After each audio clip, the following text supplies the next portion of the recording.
I purchased a luxury condo without telling my parents. Then at lunch, my mom said, "We already know about your condo, and your sister will be moving in with you."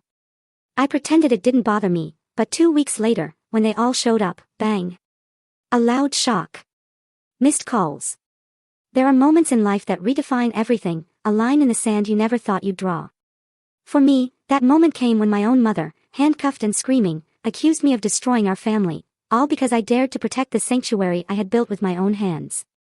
I remember signing those closing documents on a Tuesday afternoon, my hands steady even though my heart was pounding. This wasn't just a penthouse on the 42nd floor, it was a monument to a decade of relentless work. Floor-to-ceiling windows framed the Chicago skyline like a masterpiece. Gleaming Brazilian walnut floors, Italian marble in the kitchen, it was all mine, paid in full, and I hadn't told a soul. Not my parents, not my younger sister, absolutely no one. The secrecy felt like a primal instinct, a necessary shield. I was 33, and every single dollar that bought that property came from my own sweat and struggle. My career in pharmaceutical sales had been a brutal climb from entry-level rep to regional director, fueled by countless 14-hour days, endless weekend conferences, and late-night strategy sessions. While some of my peers coasted on charm, I built my success on meticulous research, genuine relationships with doctors, and knowing every product in our portfolio inside and out. My silence about the purchase, though, wasn't just about privacy, it was about survival. It stemmed from years of navigating my family's unique dynamics. Growing up, my parents celebrated every tiny win my sister, Bethany, achieved, while my accomplishments were met with casual, almost dismissive, acknowledgement. When I graduated college with honors, my mom spent the dinner raving about Bethany finally passing her driving test on the 4th try. When I got my first promotion, my dad reminded me that Bethany was struggling to find work and maybe I could help her get an interview at my company. Bethany was 29 now, still living in my parents' basement, still waiting for life to just happen to her without effort. She'd bounced between 3 colleges without a degree, drifted through a string of retail jobs, and mostly cultivated a social media presence that generated more envy than income. My parents funded her entire life, car insurance, credit card bills, gym membership, with a generosity they'd never once extended to me. It stung, but I'd learned to just keep my head down and work. I moved into the condo on a Saturday. My movers were efficient, my furniture minimal but expensive, a charcoal gray leather sofa, a glass dining table, a custom mattress that cost more than my first car.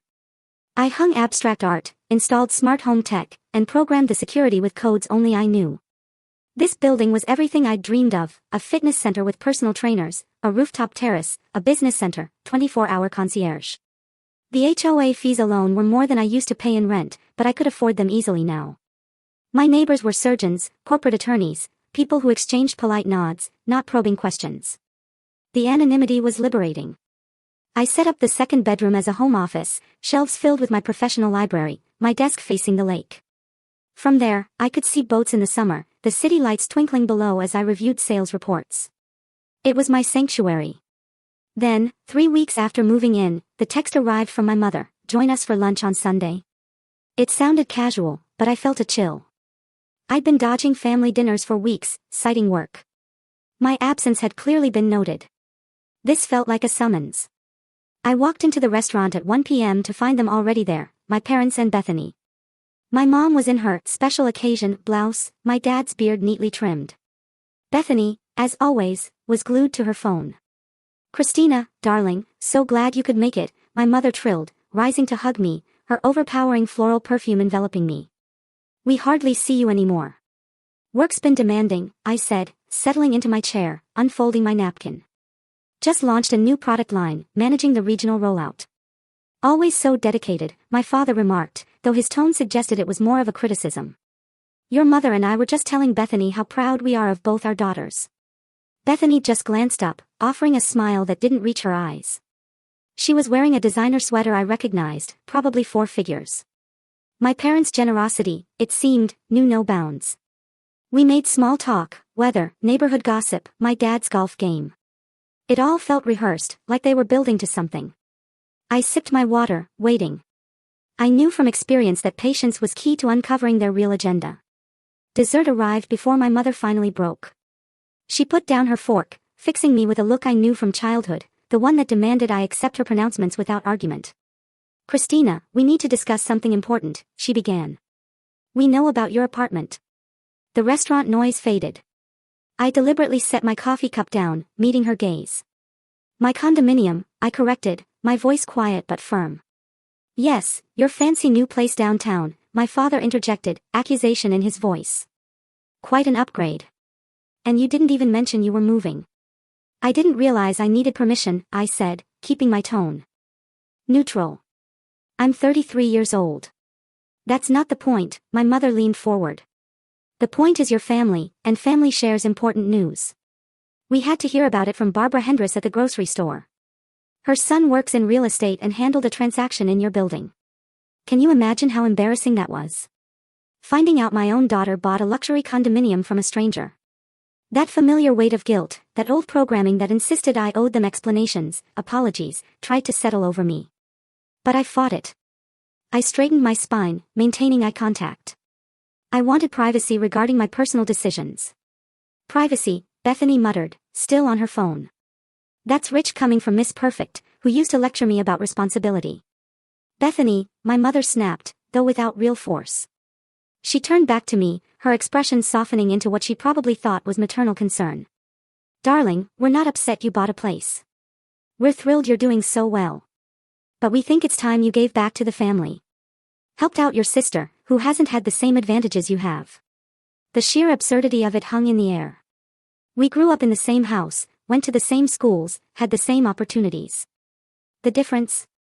I worked multiple jobs through college while she partied away freshman year and dropped out. I started at the bottom, while she waited for a high-paying position to materialize effortlessly. What exactly are you suggesting? I asked, though I already knew. This pattern was too familiar. My father cleared his throat, adopting his boardroom voice, despite being retired from middle management for 5 years. Your mother and I have been discussing Bethy's living situation. She's ready to be independent, to move out on her own, but rent in the city is astronomical, and she's still building her career as an influencer. Influencer, I repeated, unable to keep the skepticism out of my voice. Bethany's following was mostly other aspiring influencers and bots. Her engagement rates were abysmal, despite the hours she poured into curating her image. Yes, my mother said firmly. She has nearly 10,000 followers now, and brands are starting to notice her. She just needs the right environment to grow her platform. And you have that beautiful second bedroom that's just sitting empty. The pieces clicked into place with sickening clarity. They wanted Bethany to move into my condominium. Not to visit. Not temporarily. To live there, rent-free, while I supported her continued avoidance of actual employment. The second bedroom is my office, I said. You can work from the dining table, my mother waved her hand dismissively. Or your bedroom. You were always adaptable. And this would just be until Bethany gets on her feet, my father added. 6 months, maybe a year. Just until her influencer income becomes more substantial. I looked at Bethany, who had finally put down her phone. She watched me with an expression of pure, entitled expectation. She hadn't asked me herself. She hadn't even pretended to be grateful for this proposed arrangement. She simply assumed I would comply, because I always had before. Always accommodated. Always made room for her needs at the expense of my own. No, I said simply. My mother blinked. I'm sorry. No, I repeated, enunciating clearly. Bethany is not moving into my condominium. Christina, don't be selfish, my father began, his face reddening. Family helps family. You have more than enough space and money. Your sister needs support. Bethany needs to support herself, I said, standing and reaching for my purse. She's 29 years old. She's had more than enough time to figure out her life. How dare you, my mother hissed, her composure finally cracking. After everything we've done for you, after we raised you and loved you, this is how you repay us. By abandoning your sister when she needs you. Other diners were starting to stare, but I no longer cared. Years of swallowed frustration rose in my throat, demanding to be voiced. You raised us both. You loved us both. The difference is that you expected me to earn everything, while handing Bethany whatever she wanted. I put myself through college. I built my career. I saved and invested and worked weekends and holidays. And now that I've finally achieved something for myself, you want me to share it with someone who has never worked for anything in her life. You always thought you were better than me, Bethany said, her voice sharp with resentment. Miss Career Woman. Too good for family. I thought I was entitled to the results of my own labor, I corrected. There's a difference. I placed 2 20s on the table, more than enough to cover my meal, and turned toward the exit. My mother called after me, her voice shrill, but I kept walking. The spring air felt crisp and clean after the stifling atmosphere of the restaurant. I drove home in silence, my hands gripping the steering wheel. The confrontation had been inevitable. My parents had been building to this moment since they first learned about my purchase. They saw my success as a family resource, something to be distributed according to their priorities, not mine. The parking garage beneath my building felt like a sanctuary as I pulled into my assigned space. I rode the elevator to the 42nd floor, appreciating the quiet elegance. This was mine. I had earned it, and I would not apologize for refusing to subsidize my sister's perpetual adolescence. Inside my condominium, I made tea and stood at the windows, watching the city below. My phone buzzed with incoming messages, my mother, my father, even Bethany. All expressing varying degrees of disappointment, anger, and wounded feelings. I read them once, then muted the conversation thread. Their words followed a predictable pattern. I was selfish, ungrateful, cruel to deny my sister this opportunity. No one acknowledged that they were asking me to sacrifice my privacy and independence so Bethany could avoid the same struggles I had endured. Over the following days, the messages continued. Voicemails from my mother, increasingly dramatic proclamations about family loyalty. Emails from my father, citing examples of successful people who helped their siblings. Bethany posted vague messages on social media about betrayal and the loneliness of having no one to count on, all carefully curated for sympathy. I ignored it all. I focused on my work, launching a new cardiovascular medication. The job demanded precision, expertise, qualities I had cultivated through years of study and practice. Unlike my family, my professional colleagues respected competence and rewarded results. 2 weeks after that disastrous lunch, I returned home from a business dinner to find 3 missed calls from my mother and a text that chilled me to the bone. We are coming over tomorrow to discuss this properly. We will be there at 10 o'clock in the morning. No request for permission. No acknowledgement that this was my home. Just an announcement of their intended invasion.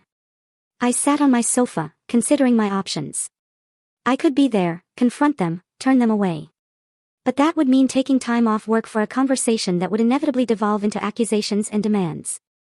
Or I could simply not be home, let them knock on a door that wouldn't open.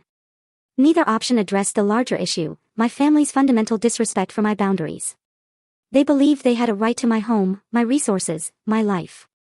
This wouldn't end with one refused visit. They would keep pushing, keep demanding, keep expecting me to bend. I needed to make my position absolutely clear, in a way they could not ignore or rationalize away. I pulled out my laptop and began researching security options.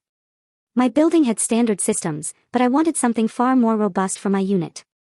Something that wouldn't just alert me, but would have real consequences for anyone who tried to access my home without permission. By midnight, I had a comprehensive plan. The next morning, I contacted the building security director, explaining my need for enhanced protection.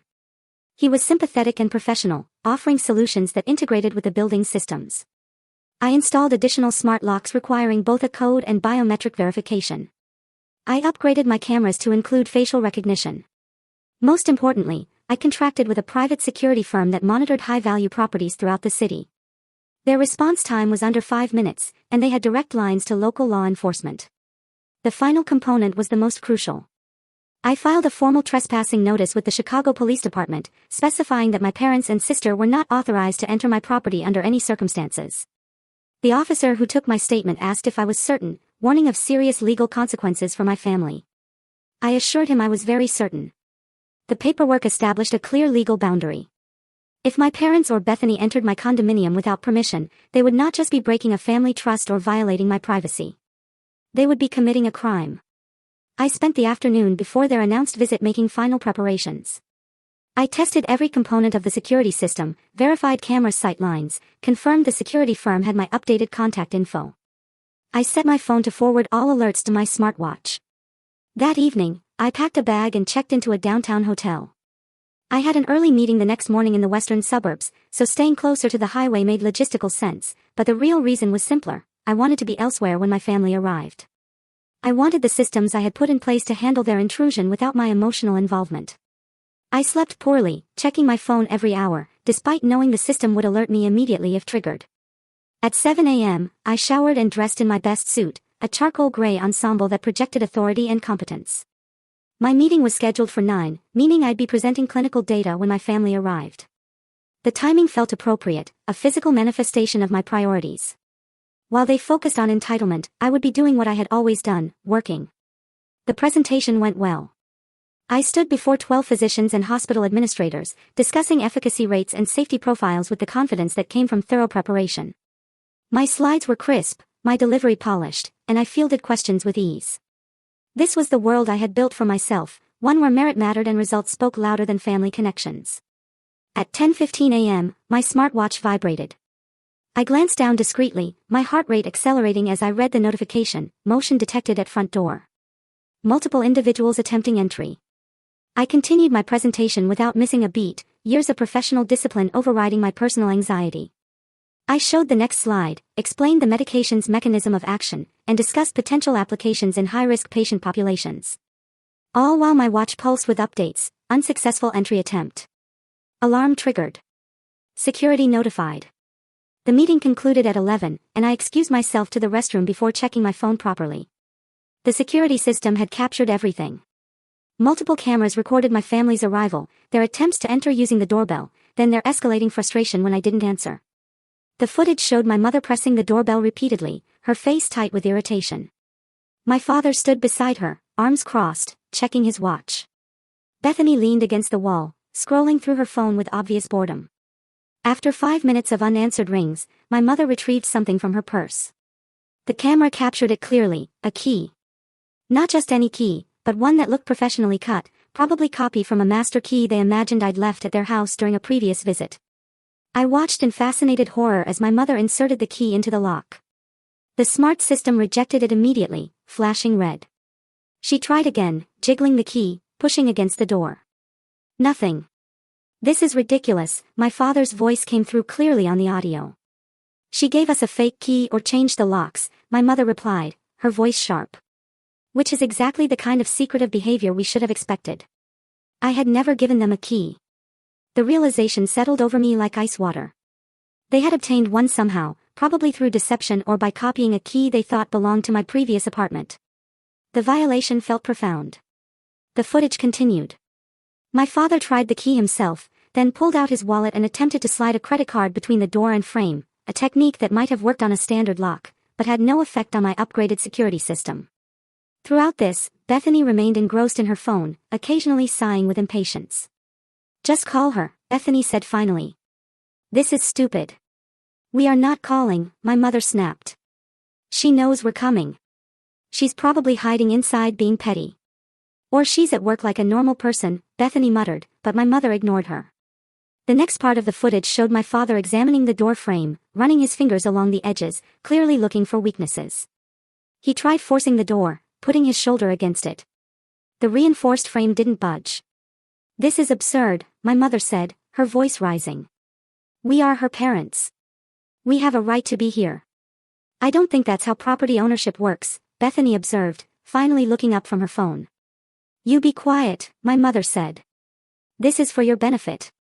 What happened next unfolded with a surreal quality. My father pulled out his phone and made a call. Within minutes, a man in work clothes appeared, carrying a toolkit. The camera captured him clearly, and I recognized him, Dennis, my father's friend, a locksmith. They were attempting to have my locks changed in broad daylight, at a door that wasn't theirs. Dennis examined the lock, shaking his head. This is a high-security system, integrated with the building. I can't just override it. And legally, I shouldn't be here without the owner's authorization. She is our daughter, my mother declared. We have authorization. Do you have it in writing? Dennis asked, looking uncomfortable. We don't need it in writing, my father insisted. This is a family matter. Dennis backed away, shaking his head. I can't help you. This could get me in serious trouble. He left, and my parents stood in the hallway, looking increasingly frustrated. The building security guard appeared next. A professional man named Howard, whom I had always found courteous and efficient. Excuse me, Howard said politely. Is there a problem here? We're trying to access our daughter's apartment, my mother explained, adopting her most charming tone. She's expecting us, but she seems to have had issues with her locks. Miss Christina didn't mention any scheduled visitors, Howard said. And she has explicitly instructed us not to allow anyone into her unit without her direct authorization. That is preposterous, my father said. We are her family. I understand, sir, but I have my instructions, Howard replied, his voice calm but firm. This is private property, and you are not authorized guests. If you do not leave voluntarily, I will need to call the police. I watched my mother's face transform, shock giving way to indignation, then to something uglier. You would have your own mother arrested. What kind of person have you become? She wasn't speaking to Howard, but to the camera, as though she knew I was watching. Perhaps she did. Perhaps she understood, on some level, that I had prepared for exactly this scenario. I am giving you one final warning, Howard said. Please leave now, or I will be forced to take further action. My father grabbed my mother's arm, trying to pull her toward the elevator. But my mother wrenched free and did something I hadn't anticipated. She began pounding on my door with both fists, shouting my name, demanding that I let them in. Christina, open this door right now. This is your mother. You cannot treat us this way. Bethany stepped back, embarrassment finally overtaking her usual indifference. Mom, stop. This is crazy. But my mother was beyond reason, pounding and shouting, her voice echoing through the hallway. Other residents began opening their doors, drawn by the commotion. I recognized several faces, people I had nodded to in the elevator, now witnessing my family's complete loss of control. Howard pulled out his radio and spoke into it quietly. Within 2 minutes, 2 more security guards appeared, followed shortly by 2 Chicago police officers. The police officers were professional and calm, their presence immediately changing the energy in the hallway. My mother fell silent mid-shout, her face flushing as she registered the uniforms. What seems to be the problem here? The first officer asked, a woman in her 40s with sharp eyes and an air of patient authority. Howard explained the situation concisely. These individuals have been attempting to gain unauthorized entry to one of our units. The owner has explicit instructions that they are not to be admitted. When asked to leave, they refused and became disruptive. We are her parents, my mother said, her voice shaking with a mixture of anger and something that might have been fear. She is being unreasonable. We just want to talk to her. Is the owner present? The officer asked Howard. No, ma'am. She is at work. The officer turned to my parents. Do you have written permission to be here? We don't need permission, my father said, but his bluster had diminished.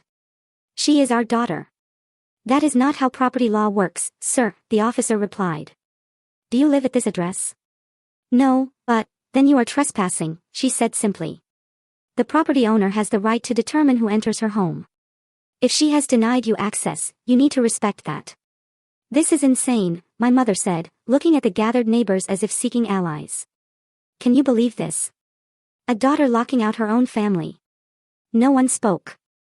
The other residents watched with expressions ranging from discomfort to disapproval, but that disapproval seemed directed at my family rather than at me.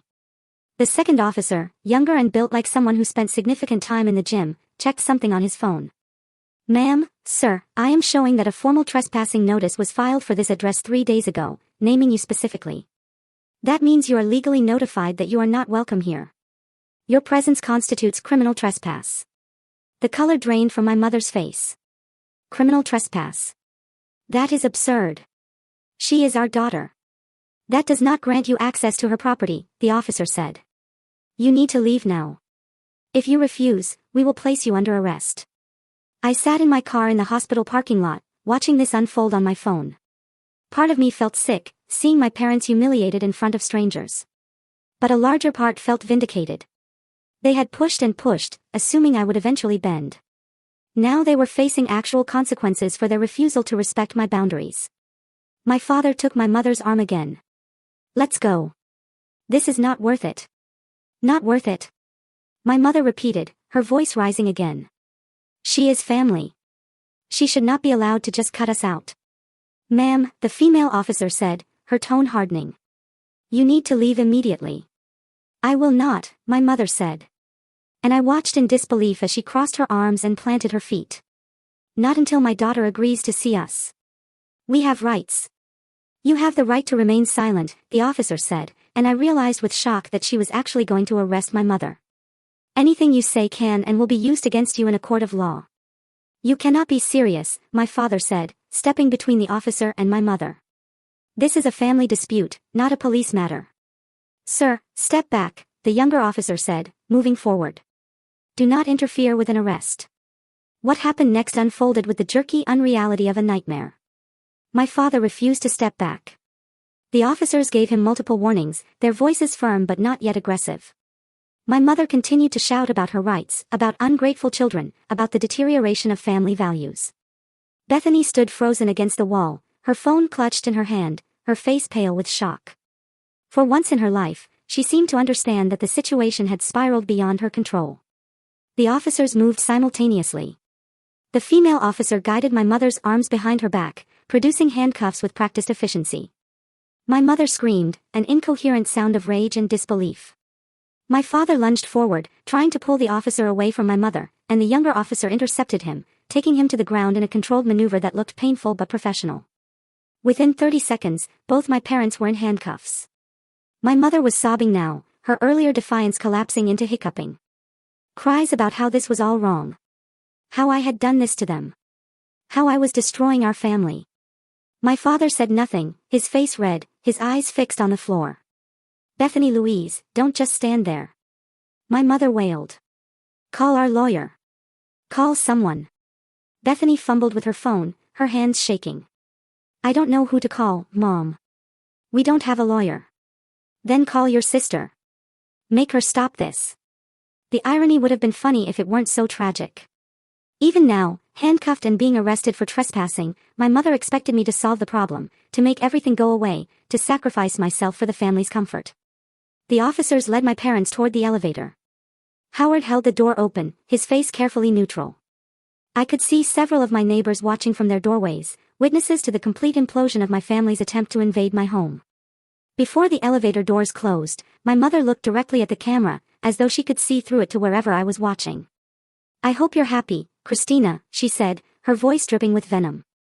I hope this is what you wanted, because you have just destroyed your family. The doors closed on her words, and the hallway fell silent. Bethany remained standing against the wall, her face streaked with tears. Howard approached her gently. Miss, you need to leave as well. I know, Bethany said quietly. I just need a minute. She wiped her face with her sleeve, a gesture so uncharacteristically childlike that I felt an unwelcome pang of sympathy. Then she looked up at the camera, and when she spoke, her voice was clearer than I had ever heard it. I didn't want this, she said, any of it. I just wanted to live my life, but they kept pushing you, and you kept giving in. And I guess they thought that would never stop. I guess we all thought that. She pushed away from the wall and walked to the elevator without looking back. I sat in my car for a long time after the feed went dark, my hands trembling despite the warmth of the afternoon sun through the windshield. I had won. I had established my boundaries in the most definitive way possible. My parents would face charges, probably a fine at minimum, possibly probation. They would have criminal records for trespassing, a permanent consequence for their refusal to respect my autonomy. I should have felt triumphant. Instead, I felt hollow, as though I had just watched a bridge burn with everyone I had ever known standing on the other side. I drove back to my condominium in the late afternoon. The security system had worked exactly as designed. My boundaries had held. The consequences I had warned about had materialized precisely as I had intended. The parking garage felt different now, knowing what had occurred upstairs just hours earlier. I took the elevator to the 42nd floor, half expecting to find some remnant of the confrontation. But the hallway was pristine. The building staff had cleaned away any evidence of the morning's chaos. Inside my condominium, everything was exactly as I had left it. The windows framed the city skyline in golden afternoon light. My furniture stood undisturbed. The sanctuary I had worked so hard to create remained inviolate. I sat down my briefcase and pulled up the full security footage on my television, watching the entire sequence from beginning to end.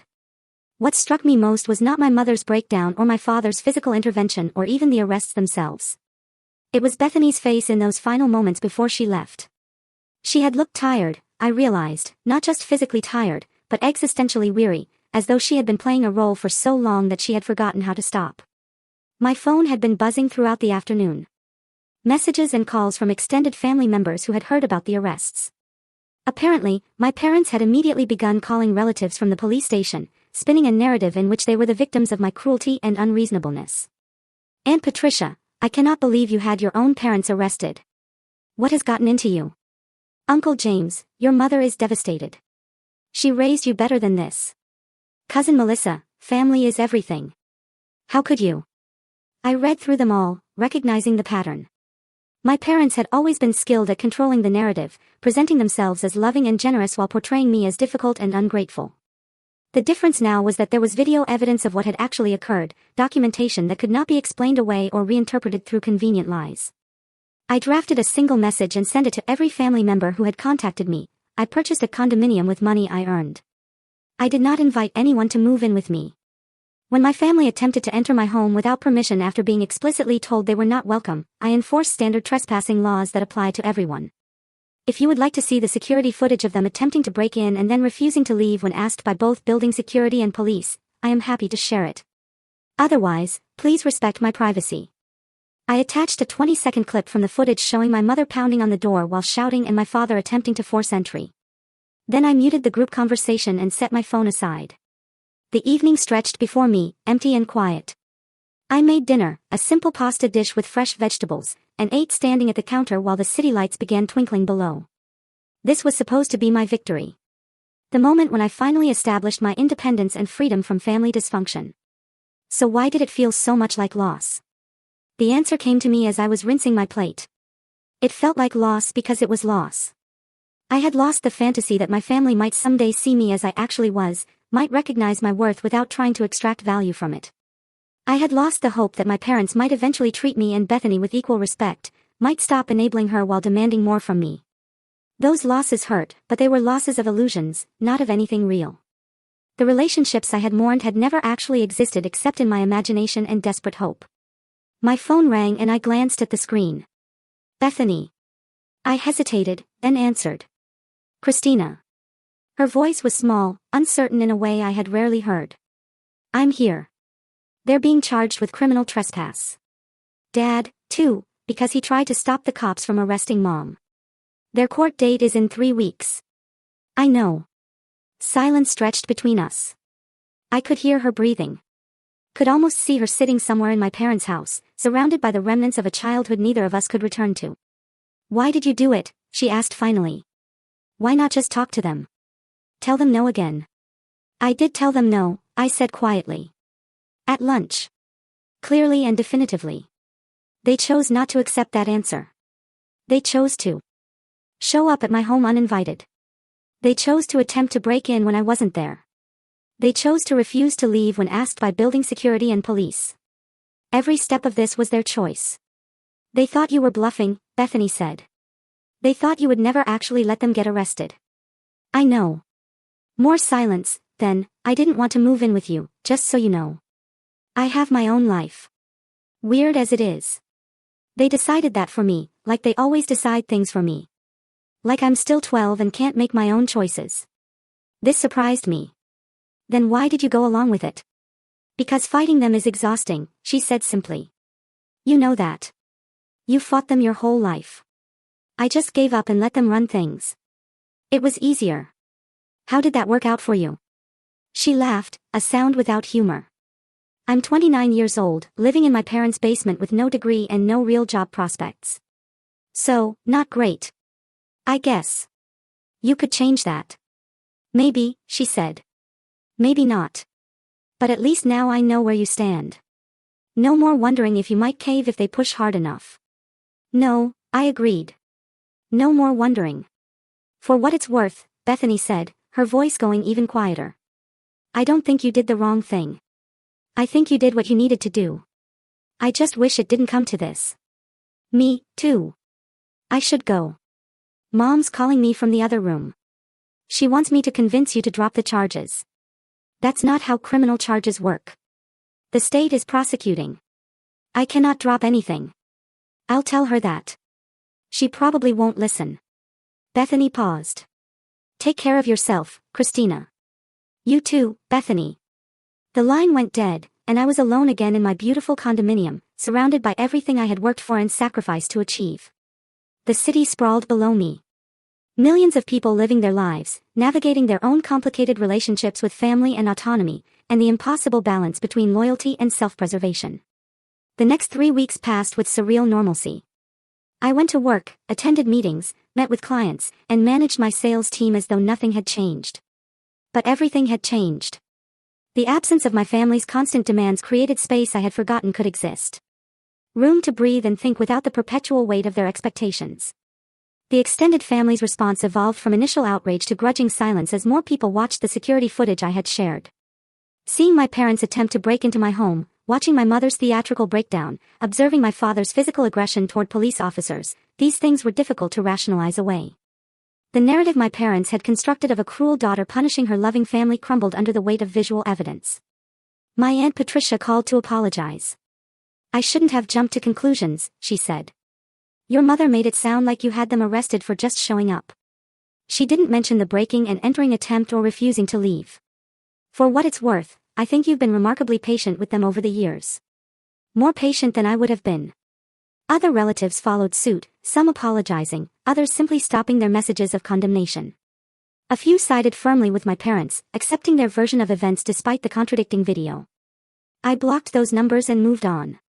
At work, I threw myself into the new product launch with renewed focus.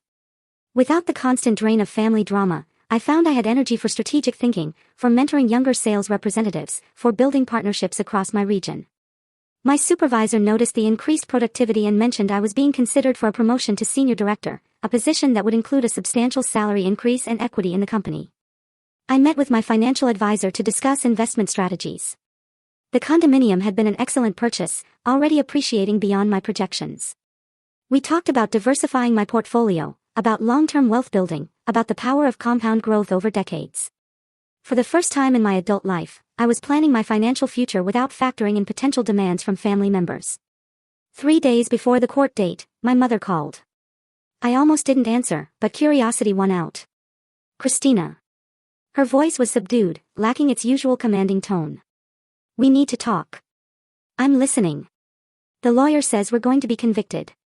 Criminal trespass is apparently very straightforward, especially with video evidence and the police reports.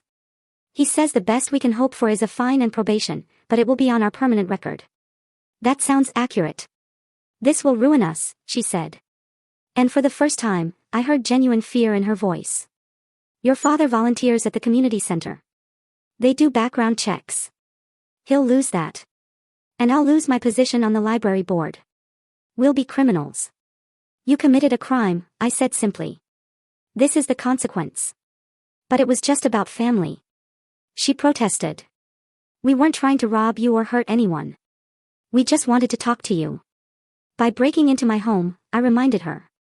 By refusing to leave when asked by security and police. By attacking an officer who was trying to arrest you. Your father did not attack anyone. He was trying to protect me. He physically grabbed a police officer who was performing a lawful arrest. That is assault on an officer. He is lucky they are not charging him with that as well. Silence. Then, in a voice so quiet I almost didn't hear it, "What do you want from us?" The question hung between us, heavy with implications. What did I want? An apology would be meaningless, just words designed to manipulate me into making this problem disappear. A promise to respect my boundaries would be equally hollow, forgotten as soon as they faced another inconvenience. "I want you to accept responsibility for your choices," I said. "I want you to stop expecting me to sacrifice myself for Bethy's comfort. I want you to understand that I am not a family resource to be allocated according to your priorities. We are your parents," she said. "We gave you everything. You gave me the same things you gave Bethany. The difference is that you expected me to be grateful and compliant while allowing her to be entitled and dependent. You created this dynamic, not me. So you'll just let us be convicted. Let us have criminal records, destroy our reputations in the community." She made a sound that might have been a sob or a laugh. "You have become so cold. So hard. This is not the daughter I raised." "You're right," I agreed. "The daughter you raised would have given in. Let Bethany move in. Sacrificed her own peace and privacy to avoid conflict. That daughter died somewhere around the 43rd time she accommodated your demands at her own expense. What you have now is a woman who knows her worth and defends her boundaries. If you find that cold, perhaps you should examine why you preferred the alternative." I ended the call before she could respond. The court hearing took place on a Thursday morning. I didn't attend, having no legal obligation or personal desire to watch the proceedings. Instead, I learned about it secondhand through a text from Bethany. Guilty on all counts.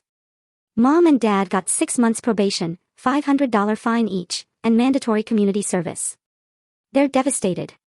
I read the message in my office, sitting at my desk, spreadsheets open on my monitor, a cup of coffee growing cold beside my keyboard. I felt no satisfaction in their conviction, but no guilt either. The legal system had functioned exactly as designed, applying standard consequences to standard crimes. Bethany sent a follow-up message. They want to know if you will talk to them now. I considered this. Part of me wanted to maintain complete separation, to build my life without any connection to people who had demonstrated such fundamental disrespect for my autonomy. But another part recognized that complete estrangement would be its own kind of prison, requiring constant vigilance to maintain. I called Bethany instead of texting back. "Hey," she answered. "What do they want to talk about?" "I think they want to apologize." "Really apologize, not just say words to manipulate you." The lawyer was pretty brutal in explaining how badly they messed up, and I think it actually got through. "Or they want me to help them avoid the consequences somehow." "Maybe," Bethany admitted, "but I don't think so." They looked really shaken at the courthouse, like they finally understood this is real. I thought about it, weighing my options. Tell them I will meet them in a public place with you present. 1 hour, 1 conversation. If they try to guilt-trip me or make demands, I will leave immediately. Fair enough. I'll tell them. We met 4 days later at a coffee shop near the Botanical Gardens. Neutral territory where none of us had personal history. I arrived early and chose a table near the back, positioning myself where I could see the entrance. Old habits from years of managing difficult family interactions. My parents arrived together, and I was struck by how diminished they looked. My father had aged noticeably, new lines around his eyes and a stoop to his shoulders. My mother wore minimal makeup and her hair was pulled back simply, without her usual careful styling. They looked like what they were, people who had faced consequences they had never imagined possible. Bethany arrived last, sliding into the seat beside me in a gesture that surprised me, a subtle alignment, a quiet statement about where she stood. "Thank you for meeting us," my father said, his voice formal. "We know you didn't have to." "You have an hour," I said. "I suggest you use it well." My mother twisted her napkin between her hands. "We've been talking to a therapist. The court required it as part of our probation, but we've been going to extra sessions, trying to understand how things got so bad." "And what has the therapist told you?" "That we have been using you as a surrogate parent for your sister," my father said bluntly. "That we failed to give Bethany the skills she needed to be independent because it was easier to rely on you to pick up the slack. That we treated your success as a family resource instead of recognizing it as your personal achievement." The words sounded rehearsed, probably repeated from therapy sessions until they could recite them without stumbling. But beneath the rehearsal, I heard something resembling genuine understanding. "We were wrong," my mother said, finally looking directly at me. "Wrong to expect you to let Bethany move in. Wrong to try to break into your home. Wrong to refuse to leave when asked. Wrong to prioritize her comfort over your boundaries. Wrong about all of it." "Why?" I asked. "Why did you do it?" She looked at my father, then back at me. "Because it was easier. Because Bethany struggles with things that came easily to you. And it seemed cruel to let her fail when you were right there, capable of helping.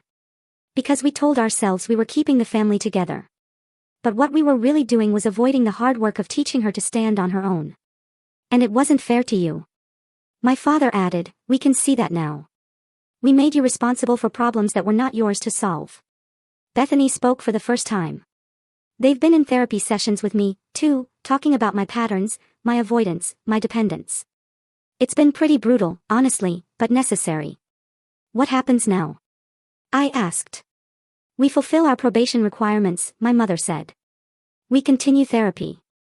We learn to be better parents, even though our children are already grown.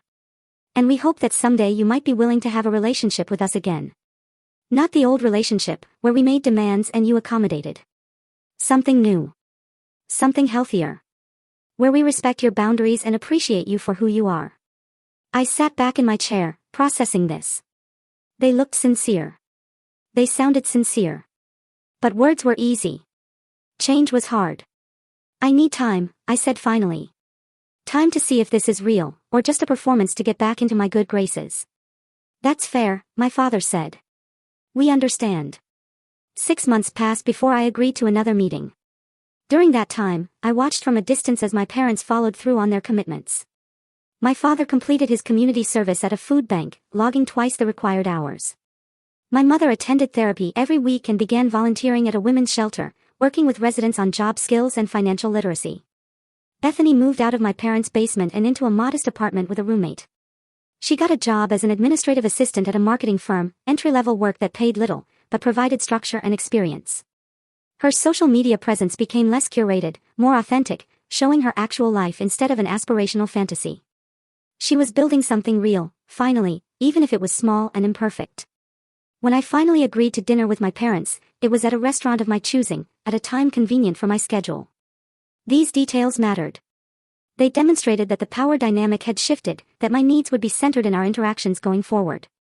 The evening was awkward, but genuine. My parents asked about my work, my life, my interests, and actually listened to the answers.